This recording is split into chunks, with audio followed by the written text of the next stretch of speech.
प्राचीन समय की बात है। किसी नगर में एक गुरुकुल था। उस गुरुकुल की खास बात यह थी कि वहाँ पढ़ने वाला हर छात्र कुशाग्र, मेहनती और दृढ़ संकल्पी था।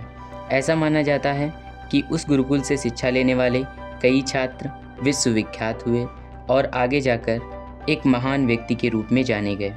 गुरुकुल के पास के गांव में रहने वाले एक किसान के बेटे ने गुरुकुल की शिक्षा ग्रहण करने की मांग की, तो उसके पिता ने कहा कि वहाँ जाना आसान नहीं है।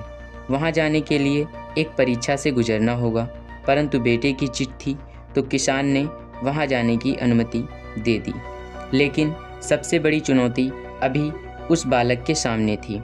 उस गुरुकुल की शिक्षा ग्रहण करने के लिए किसी भी छात्र को 24 घंटे की एक कठिन परीक्षा से गुजरना पड़ता था। सारी तैयारी हो गई। गुरुकुल से 2 साधु उसे लेने आए। उस गुरुकुल का सबसे पहला नियम यह था कि वह उसी छात्र को शिक्षा देते थे जो घर से निकलकर गुरुकुल तक पीछे मुड़कर ना देखे। लड़के को खुशी थी और उसके अंदर उत्साह भी, तो वह पहले नियम का पालन करते हुए गुरुकुल के दरवाजे पर पहुंच गया।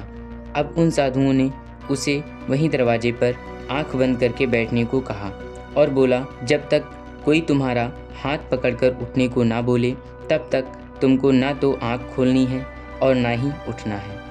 लड़के ने आंख बंद की और वहीं बैठकर इंतजार करने लगा। सुबह 6 बजे का समय था। धीरे धीरे 8 बज गए। सभी गुरुकुल में पढ़ने वाले विद्यार्थी आने लगे। पैरों की आवाज़ आने लगी। बच्चा खुश हुआ कि कोई आएगा और उसे उठाएगा।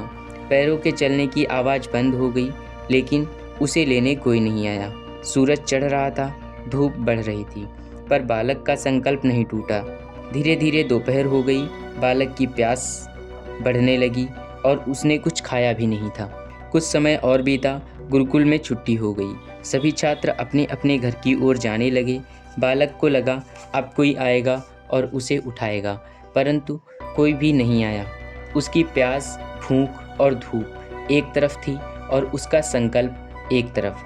कुछ समय और बीता। संध्या होने को आई, पर उसको लेने कोई नहीं आया।